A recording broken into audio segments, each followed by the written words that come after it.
ओम शांति। मन को ईश्वरीय मौज में रखना, यही संगम युग पर जीवन जीने की सर्वश्रेष्ठ कला है। संसार में लोग जीवन जीने की कला भूलते जा रहे हैं। कोई धन के पीछे भाग रहा है, कोई विषय वासनाओं को अपना लक्ष्य बना चुका है, कोई उलझनों में उलझ गया है, कोई ढेधारियों में भटक गया है। मनुष्य भूल गया है सब कुछ और उसके जीवन में सुख शांति नहीं रह गई है।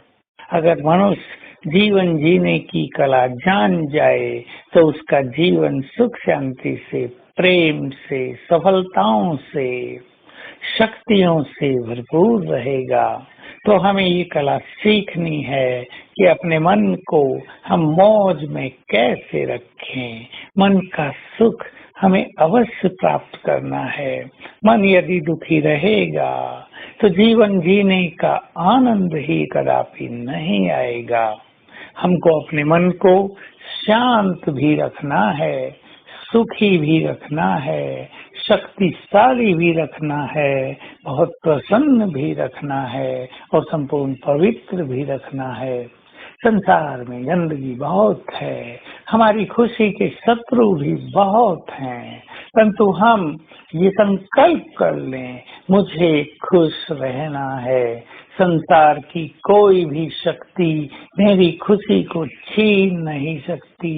छोटी मोटी बातों का प्रभाव, किसी मनुष्य का व्यवहार, जीवन में होने वाली लाभ हानि, हार जीत, सफलता और विफलता हमारी खुशी को छीनेंगी नहीं, क्योंकि ये सब कलयुग के अंत में होता रहेगा। सदा सब कुछ वैसा नहीं होगा जैसा हम चाहते हैं, इसलिए खुशी पर हमारा अधिकार। हमें बहुत सुखी भी रहना है। इसके लिए अपने नेगेटिव संकल्पों को पॉजिटिव करते चलें। हमारे नेगेटिव संकल्प, पास्ट की स्मृतियाँ, किसी के व्यवहार की स्मृति, किसी के संबंधों में कटुता सुख को छीन लेती है और मन आनंदित नहीं रह पाता है। परंतु हम लक्ष्य बना लें, पहला लक्ष्य आनंदित रहना, सुखी रहना है। अगर धन होते भी सुखी नहीं तो धन किस काम का। अगर जन होते भी सुखी नहीं तो जनों में अटकने की जरूरत क्या है। अगर काम धंधा होते हुए, अच्छी कमाई होते हुए भी जीवन में सुख नहीं तो कहीं ना कहीं तनाव जीवन में व्याप्त है। अपने पर एक नजर डालें और स्वयं नेगेटिव को पॉजिटिव में बदलते हुए, कुछ चीजों को एक्सेप्ट करते हुए हम अपने को सुखी बनाएं। मन का सुख बहुत बड़ा सुख है। मन को कर्मेंद्रियों के सुखों में भटकने न दें। अब बाबा ने हमें पवित्रता का श्रेष्ठ मार्ग दिखाया है। ये कर्मेंद्रियों के सुख तो बहुत क्षणिक हैं, हमारी शक्तियों को नष्ट करने वाले हैं, हमें पतन के मार्ग पर ले जाने वाले हैं। इन विकारों के सुखों को, इन कर्मेंद्रियों के सुखों को जरा त्याग दें कुछ समय के लिए। थोड़े समय के लिए ही तो त्यागना है, फिर तो जीवन आनंद विभोर रहेगा। कुछ भी पाने के लिए मेहनत भी नहीं करनी पड़ेगी। सारा प्रयास समाप्त कर देते हैं हम, यहीं प्रारब्ध में चले जाएंगे।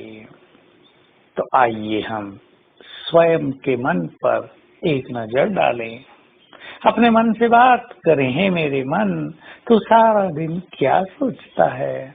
दूसरों के बारे में सोचता है, पास्ट के बारे में सोचता है, मान सम्मान के बारे में सोचता है, दूसरों के व्यवहार के बारे में सोचता है। क्या सोचता है तू? अब अपने बारे में सोच कि मुझे अचल अडोल रहना है। अब अपने बारे में सोच कि मुझे बाबा से सर्वश्रेष्ठ भाग्य प्राप्त करना है। अब गहन चिंतन कर ले, भगवान सब कुछ देने आया है, मुझे उससे सब कुछ ले लेना है। जब देने वाला लुटा रहा हो, लेने वाले अलबेले हों और फिर जब देने वाला देगा नहीं, तब लेने वाले जग गए हों, चुस्त हो गए हों, तो इससे फायदा ही क्या होगा।